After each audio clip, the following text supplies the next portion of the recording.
What's going on, guys? Welcome back to the channel. My name's Elliot Drake for those of you who are new, and today I have something super special for you. I have the man Los Hustle here. This guy has grown dozens of companies to the 7-figure mark, has an agency that spends millions of dollars a month, and works with some of the highest level people in the space. And so my goal today is to interview him and have him share value and his journey and a lot of really cool stuff. So Los, thank you so much for coming on. I appreciate it. Yeah. You know, lucky enough to call you a friend. Yeah. We work together very closely. So I would just love to kick it off. Where did your entrepreneurship journey start from the very beginning? Man, I've always, this sounds horrible, but I feel like people can relate because it's a younger audience. I've always loved money. Yeah. I've just, I've always wanted to, I never thought about having a job. I wanted to go to school for music production. Right. And then that didn't work out. And so past that, I kind of just started, I went to community college for a little bit. It didn't work out for me. And I started hustling video projectors on eBay and Crown Victorias. Like I would buy them and flip them. So I was just flipping stuff. That started to work out. I didn't know what I was doing, but I was like, all right, let's do that more. And that kind of turned into selling electronics. That kind of turned into selling more stuff. And by the time I knew it, I was, making, for my age, I was like 20. And for my age, I was making a ton of money on eBay.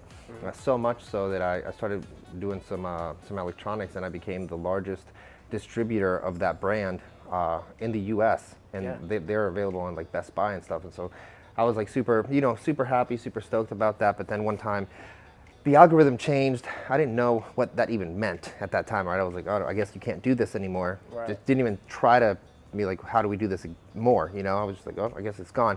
And I had some money saved up, and so from there, I basically started an electronic business because by that time I was selling a lot of electronics on eBay.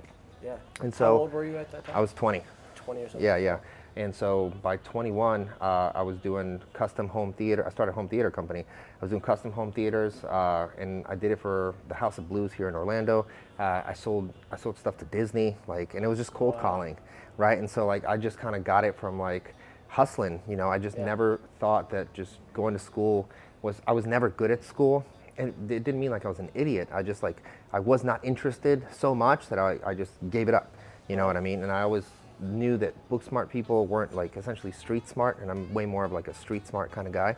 Yeah. And from there on, I grew that business to almost a 7-figure mark. It was my first business.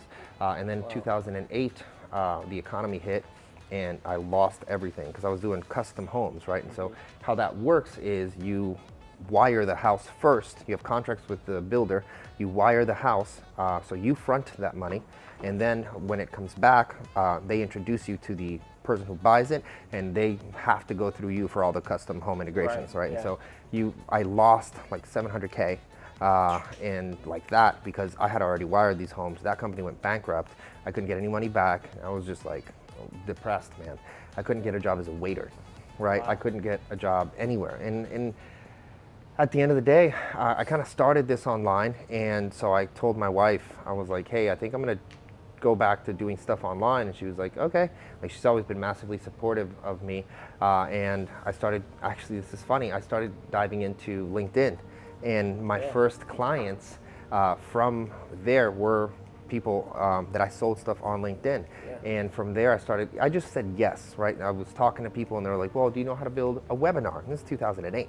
And I was like, yeah, I know how to build a webinar. I learned how to build a webinar. And they were like, well, do you know how to do ads? And I was like, yeah. And do you know how to do this? And I just slowly started kind of learning how to do these things so I could, provide the value back. Yeah. And what you just said, I don't mean to interrupt, but that is such a valuable point. Yeah. Is that I believe that people are so scared to, for instance, I deal with a lot of people who are trying to start marketing agencies and things like that. And one of the biggest things that holds them back is those limiting beliefs of, oh, I don't know how to do the service. I don't know how to do those things. So was it just second nature for you to have the confidence in yourself to say, hey, I'm going to sell this thing. I'm going to do it because I'm confident in myself that I can go and learn this thing. Yeah, I mean, I didn't know, when I started the electronics company, I didn't know the difference between a amplifier and a receiver. I would go on forums and just read, you know, just so I could be educated in the conversation. By the end of it, I was really good at all that kind of stuff. I wired homes myself. I did all these things, right? And then the same thing with this. I was like, what is a webinar? And I would go in and started watching webinars, started doing things and all that kind of stuff. What are ads? Like, how do I do it? Like, how do I do these things? And you start like tinkering just to get good enough to, like, you know, sometimes I would do it. Sometimes I would find outsourcers. And it was just like, it was just second nature. Like, I've always been good at like strategically being like, all right, I can see puzzles and be like, all right, I'm going to put these things together. That's why I like business. You know, and that grew into, you know, multiple different brands, and you know, I kind of like tested the waters, went to a lot of events. Events really have helped me. I suggest anybody, once humans can see each other again, try to connect and go to as many events as you possibly can. Right. And you know, and from there, was that like events were like the first thing that really got your foot in the door to all these? Well, it made me see what other people were doing, and I was like, "What? You're making that kind of money?" I was like, "What the hell?" You know, like I wanted to make, dude. I went from making money to like, I remember driving one day to my house and just like praying that I could make $2,500 so I could go eat at my wife's parents' house, because I couldn't fathom the concept anymore, mindset-wise, of making $3K. You know, like I couldn't. I was like, well, if I can only get this, then I can go eat somewhere else. You know what I mean? That's how broken I was. And then, you know, then you hit 10, then you try to hit 50, then you try to hit 100, and you know, we ended up hitting those numbers, and we ended up growing and stuff like that. And I realized the biggest thing that people have that makes them struggle isn't so much like skill set; it's 100% mindset. Right. And I know that sounds cheesy, because I thought that was cheesy, but if you don't believe you can do these things, and you don't have patience also to achieve those things, then it's just not going to work out. Yeah, no, just like the quote, like the way you think will manifest itself 100%. Into reality. So yeah, that's incredible. And I know, you know, like last night we had a lot of time to just dive into each other's stories, and I think we share a very similar story of how we got started. Yeah. So, you know, I think it's really impactful to share, you know, vulnerable places, right, and where you've come from, because, you know, life happens for you, not to you, in my eyes. And so the things that you went through as a kid, how have those events, maybe you can elaborate if you feel comfortable, how have those affected the way that you act and the person and the man that you are today, to not only in business but also to, you know, because I know you're a dad and you're a wife, and something you shared last night was just like that's one of the things that drives you, is being an amazing dad. Yeah. So I would love for you to elaborate on that. Yeah, so, you know, growing up, I didn't have a massively amazing relationship with my parents. My parents had like up and down revenues, and I always saw that, right? So I saw my dad was an entrepreneur, and I could see him doing well and doing bad, doing well and doing bad. Never was it even.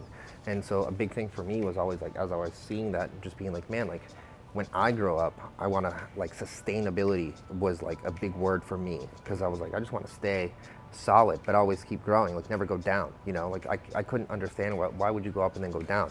You know, it's happened to me in life, and I think now I get that, but it was always a driver to try to do really well, right? And like I said, we didn't have a really good relationship. And when I started my first business, I made him my partner, you know, and it was just basically from a young age, I had to think like, well, how do I give and support and provide, you know what I mean? Yeah. And you know, that helped me as I've built businesses now. I have that mindset, right? Like I have the mindset of supporting and you know, the people that you see here, you know them well, like they're all of them, a lot of them are some of my best friends, you know what I mean? And now we've got multiple companies, and I've been able to put, you know, and continue to put these guys in like really good positions, but their mindset's growing, their authority's growing, everything's growing. And I think for me, like this team and everyone here is just like a big family to me, because like I didn't grow up with love and a family and all these things. I wasn't close to my family. I didn't have a lot of that. Like I have a lot of love, like I'm a loving dude, but like I didn't have that given to me, so I had to go find that elsewhere, right? And so I found it in business partners, friends, team members, you know, relationships in the marketing space, that now those people are like my best friends and stuff like that. So yeah, man. That's awesome, man. Thank you for sharing that. Like, and honestly, I want to lead into that next point is, you know, me being here and seeing the relationships that you do have with the people, a part of your organizations. And, like I can genuinely feel, dude, like how much you care and how much they care about you, which is something that's really, really special. And so with people building a company, unless you're just a freelancer, if you're really trying to build something, you're only as strong as your weakest link. So it's important to build that tribe and that culture in the family. And so you've done an amazing job at being that leader and helping people.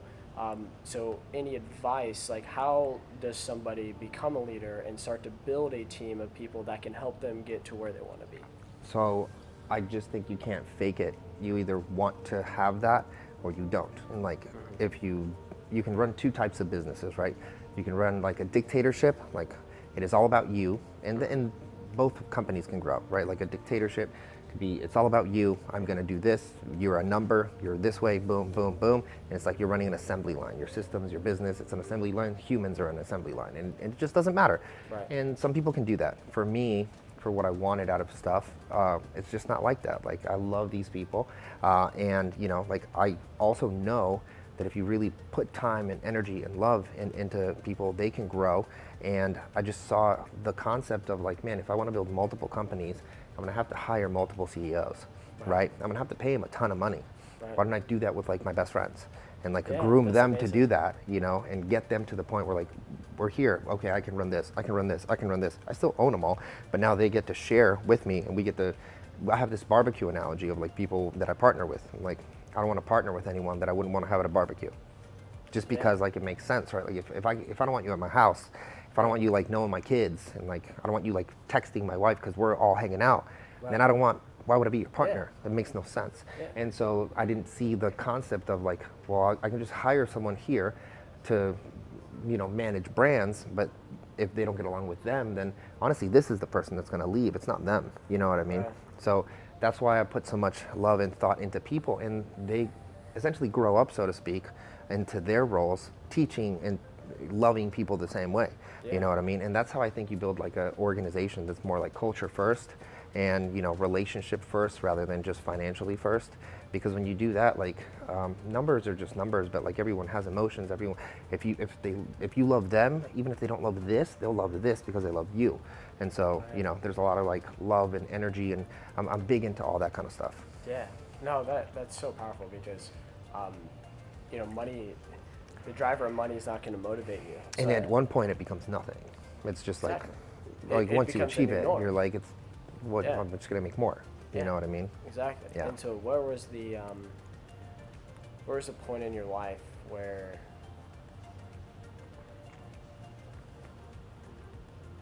where's I gonna go with that? I just had a brain fart. What's a good question to say on that? What made you can probably say what made you become that way, and I can tell you a story about a broken partnership. Yeah. All right. So what made you become that way by caring about your team and seeing things the way that you do? So 6 years ago, I had a company, and it was doing good for that moment. We're doing a couple $1 million a year. That was a lot for me at that time. Right. And we had two offices, one East Coast.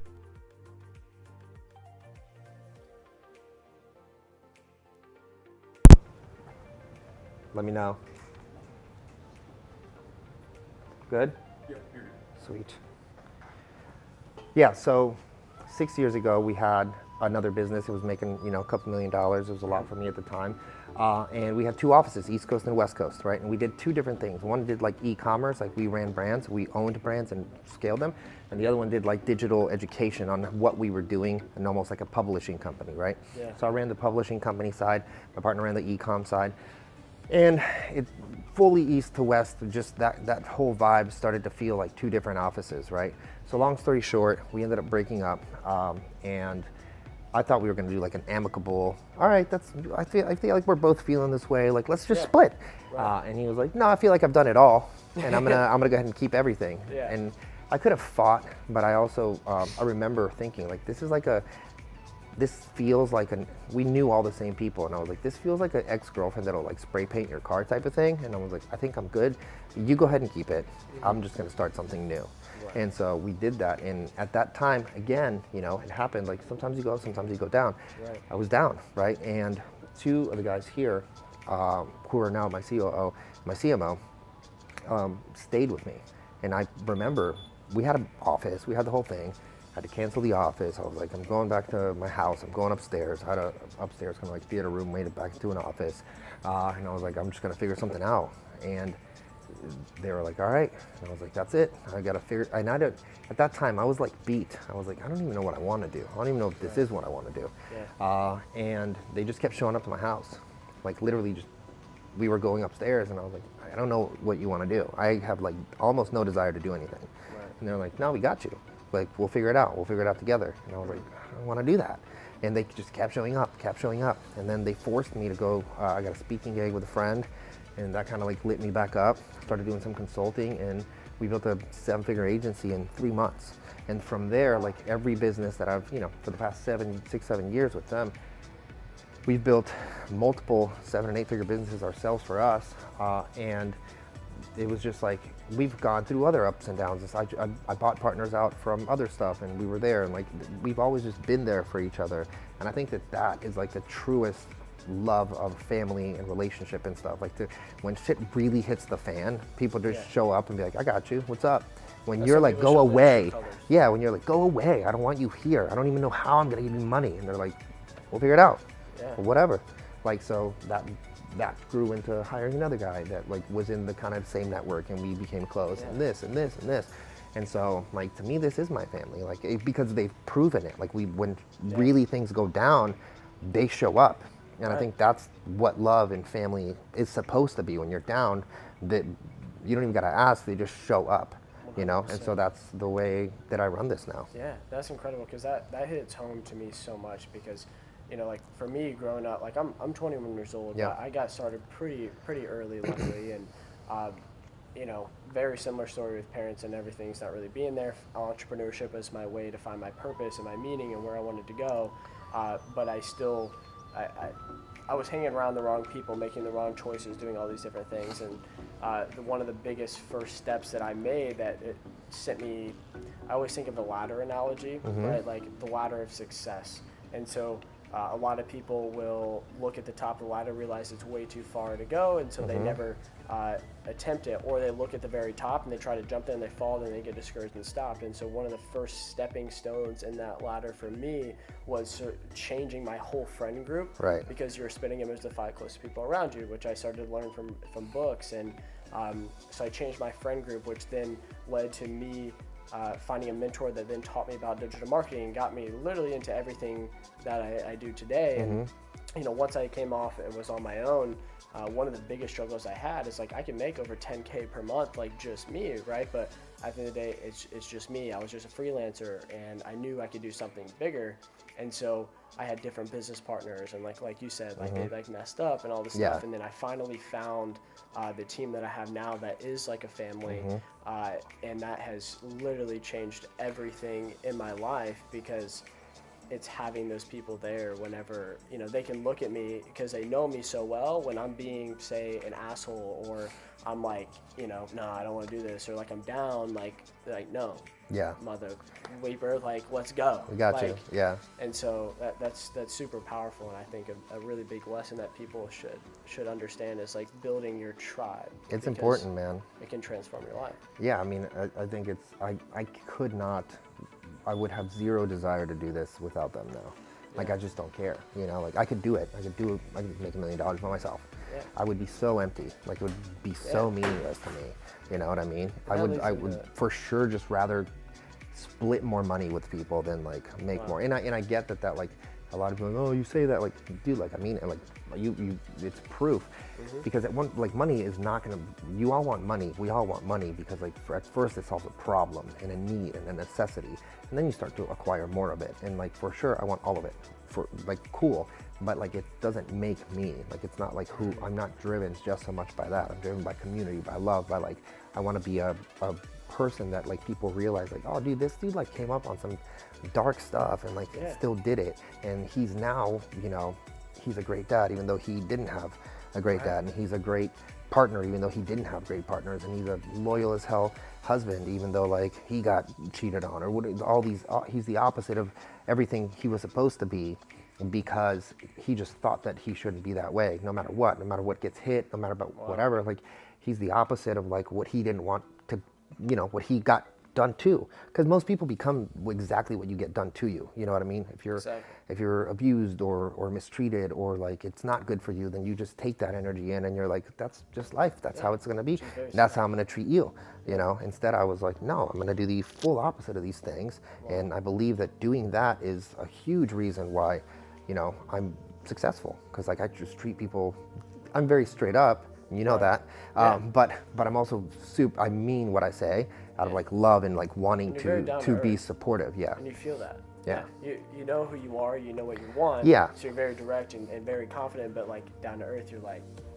Yeah, and I'm also happy to be wrong. You know what I mean? Yeah. It's just depending on the context and all that kind of stuff. Exactly. Yeah. That's amazing. And I kind of want to lead a little bit a different direction in regards to like, okay, if there is a business owner, entrepreneur that is looking to grow, because I mean, you crush it. You run all of our ads. You do amazing. I know all the people you've worked with, and you know, like look at this $10 million thing behind us. What are some, say a business is, what are just some key tips that people can start to take to really grow in the digital space? So I think we could be 3 times bigger than we are now if I would have been consistent with content creation from the jump. I've been doing this for 15 years, and I kind of tweeted, and I kind of did Insta, and I kind of did this, but if I would have just kept going, it wasn't a big hit for me, so I was like, it's not working, let me do something. Like I tickled everywhere instead of like focusing on just like, no, I'm just gonna do it other way. If I would have done that, I think I'd be 3 times bigger at least than when we are now, and now we're tripling down on content. I don't think it's going to be the thing that's gonna get people a lot of money. It's almost like planting a seed, but it's something that like you need that seed to grow. I think you need that. And then I think you need to be a personal brand. I don't care if you sell e-commerce, you should be a face. You should be creative, which goes back to creating content. And then the third is you need to be doing something with paid media before it gets too expensive. You know, because at the end of the day, like you need to treat business as a business and learn the math of, you know, we have one of our companies that spends $3,000-4,000 a day and it makes $0. It makes $3,000 a day, it spends $3,000 a day. And I'm so happy about that, because at the end of the day, I'm acquiring a list, I'm getting assets, and the back end of that company is, you know, where all the money is realized, right? A lot of people think like, oh, I'm gonna do this business and I have to make a 4, 5, 6 times return. Good luck, man, trying to build that as a business. You know, maybe it's a hobby, a side hustle, a one-time return, some retargeting, but a business is supposed to be something that you can scale through like operations and systems, right? And so if I can put money in and I can get money out a few days later, not immediately sometimes, then that's a good process for me, you know, and that makes sense in that particular capacity of that company. But I look at things as actual companies, and I think that a lot of times with the internet and stuff, everyone is just projecting, like kids, no offense to them, or even grown-ups, people are always telling you that there's this get rich quick stuff. Like, you can get rich, I don't think it's that quick, you know? And there's a huge difference between getting rich and getting wealthy. And I think the people that get wealthy build businesses. The people that get rich build like courses and little quick hit type coaching programs that are just fly by night, and they don't focus on building a company. And culture. And then they spend all of their money. And then they just do everything to flex, you know, like what you're doing. Like, there's people that do what you do in a variation, and it's like fly by night, quick little tool, boom, boom, boom. The way you guys are focused, your culture, the way you pay people, the way you act, like that's a company. That's the kind of thing that'll get acquired. You'll be wealthy, they'll be rich. There's a huge discrepancy in those 2 terms. Yeah, no, it's amazing. And also, like, I want to bring it back to like content and personal brand. So I believe a lot of people understand, like, yeah, I need to be making content, but like, why don't people do it? Fear. I think number one, it is fear. And like last time we had a great conversation about like, who gives a fuck? Yeah. Like, be you, say what it is, because at the end of the day, marketing is about naturally like a funnel. It's like the more people who know you, naturally the more people are going to like you, then trust you, which then buy your product or service. So obviously making content that solves a problem or adds value. Like right now, what we're doing is adding value, and hopefully this transforms and something clicks and helps your life. But you're going to remember that this interview, it was Los that, you know, that transformed your life, so you naturally trust us. So how can somebody start to make content and like get in the rhythm? So like, let me add on to that. Is like, for me, I was so scared of the camera. I literally would turn on the damn camera and I like couldn't talk. You know what I mean? And that's where most people are at. And so I would like to lead into how can they start to make content, what type of content should they make? You just got to do it. Like for me, it's different because like I love the camera. I love speaking on big stage. Like I love it. Yeah. But if you give me my phone and you're like, make an Instagram story, like I will not do it. I don't know why. It just feels like weird to me, you know? So like my modality is like more of a YouTube, podcasting, speaking in person, all that kind of stuff. So I focus on like my strengths. I could still build massive podcasts, a YouTube channel, put all my videos, chop them up on Instagram, LinkedIn. I don't have to be doing a million stories, and I don't, because it's not my thing. So if it's your thing to, you know, find your rhythm, find your thing. Maybe you're a writer. You know, I don't like to write. I've written so much in my time from like sales copy and pages and all these things. Like I'm good. You know, I want to do video, and so that's kind of like my big focus. So find your focus first of all, and depending on what you're doing, you know, I would start with tactical content at the beginning for your industry or niche, and then once you get broader, you can kind of talk a little bit more about personal development and life and this and that, because people want to get to know you for solving a problem first. If you just start a channel and you kind of have this like ambiguous conversations about like a little bit of this, a little bit of that, a little bit of this, then I don't know what you're about. And so I would start a channel that like solves problems through like specific actionable steps through videos, and then I'd let them, you know, through Instagram stories or my Instagram feed or something like that, get to know me. Like I just made a post about my family yesterday. I got another one going on about my sister, and you know, it kind of explains like our troubled kind of like childhood and how good of a mom I think she is and how that's important to me as a dad and all that kind of stuff, right? So like you can see this dude's solving the problem, but then I go to his Insta and he's like, he's a cool dude. Like I kind of like him, you know what I mean? And you got to be okay with the fact that a lot of people also won't like you, and they will think you suck, and they will criticize you way more than you'll get more criticism than you'll get like applause. But they don't pay your bills. Exactly. It don't matter. I'm a believer in that negative feedback is not always. Yeah, I mean I troll them back. I don't really care. It is what it is. Like, you're not my friend. You don't pay my bills. You don't even know me. If you want to talk bad about me, whatever. I'm not gonna have the time because I don't want to keep that kind of energy in my life. So I'm not gonna criticize you. I'm not gonna fight. I'm just gonna feel bad for you, man. If this is how you're spending your day, I think I win. 100%. That's I agree. it. So reverting it back is content. Just do. Figure out what you're best at, right? So if you're better at writing, then write, right? LinkedIn is an amazing place if you're in B2B to write articles there. Your blog, because that ranks for SEO. I highly encourage, as you would say, video, because video naturally performs. Video ranks, It ranks, performs good. But if you suck at video, most people suck at video. Just literally once a day. This is what my mentor did to me. It's like, literally, no, part of your job is you're going to make a video once a day and get better at it. Now I can pick up the camera, we can do interviews and I'm comfortable. That's another thing that you said, you know, just now, that your mentor made you do these things. I didn't love writing. I didn't know how to do a webinar. I didn't know how to do ads. I didn't know how to do these things. I didn't know how to speak until I became a speaker. Like I thought I liked the concept, but I like didn't know. I did the thing though, and did the thing again and again, and then I became good at it, and then really good at it, and then I was like, oh, this is my thing. Super weird.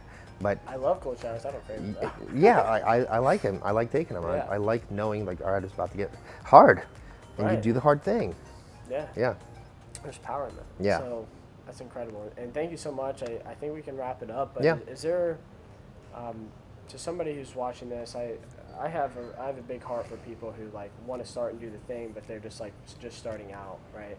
Is there any piece of advice that you would give somebody who's ambitious but just does not know what to do with their life? They know they want to be in business, they want to build something big, but what piece of advice would you give them? I would say either go get a job somewhere where you want to learn that thing, or go get a mentor, and just stop doubting yourself and do it. And it's going to be exactly what you think.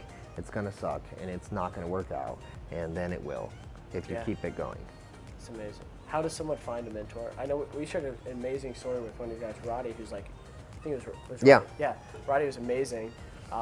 Where he literally just like showed up to the gym, like did all this stuff. He forced his friendship on me, and it worked out.